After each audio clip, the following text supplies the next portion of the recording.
નમસ્તે દર્શક મિત્રો, મારું ભાવેણા ચેનલમાં આપનું હાર્દિક સ્વાગત છે. બંગાળ ભાજપનો સુરતનો માસ્ટર પ્લાન. મમતાના ગઢમાં ગાબડું પાડવા સુરતથી 4 સ્પેશિયલ ટ્રેન દોડાવાય છે. 5000 મતદારોને મફત કલકત્તા મોકલવા છે, જેમાં પશ્ચિમ બંગાળથી વિધાનસભાની ચૂંટણીમાં મમતા બેનર્જીને હરાવવા માટે ભારતીય જનતા પાર્ટી દ્વારા બંગાળમાં જ નહીં પરંતુ હજારો કિલોમીટર દૂર સુરતથી બંગાળ મોકલવામાં આવશે. અહેવાલ જયભાઈ બગિયા, સુરત.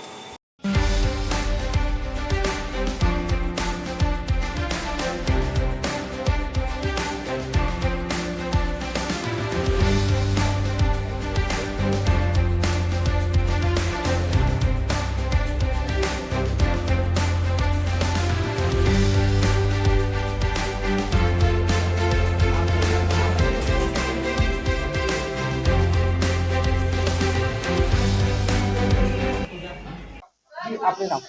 વાસુદેવ અધિકારી. વાસુદેવ, કઈ રીતની કામગીરી થઈ રહી છે બીજેપી કાર્યાલય દ્વારા અને કઈ રીતના લોકોને પશ્ચિમ બંગાળ મોકલવામાં આવી રહ્યા છે? કામ અહીંયા છે, ફોર્મ ભરવાનું કામ ચાલુ છે. ટ્રેન દ્વારા મોકલવાનું છે ને આ બીજેપી સંસ્થા દ્વારા, સુરત બીજેપી સંસ્થા દ્વારા કામ ચાલે છે. જે લોકોને જવાનું હોય એ ટ્રેન તો બુકિંગ કરી લીધું છે. ટ્રેન છે, પ્લેન છે, બુક થઈ ગયું છે.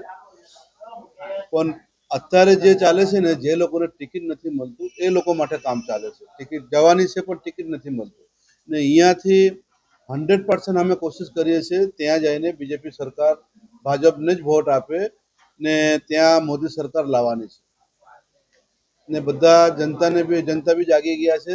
અહીંયા અબકી બાર મોદી સરકાર કરવાના જ છે.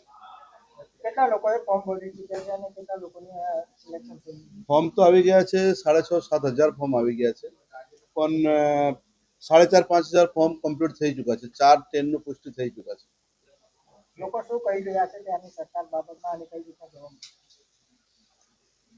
ત્યાં સરકારનું ડેવલપ બધા જોઈ રહ્યા છે ન્યૂઝમાં, પેપરમાં, પણ હવે ત્યાંનું પબ્લિક જાગી ગયા છે કે અબકી બાર મોદી સરકાર હોના चाहिए. बाम ने 35 साल लेके गया, टीएमसी ने 15 साल लेके गया. इस बार राम को देंगे. राम राज्य वहाँ पे होना चाहिए. तो सब पब्लिक वहाँ पे जाग चुका है, जनता जाग चुकी है.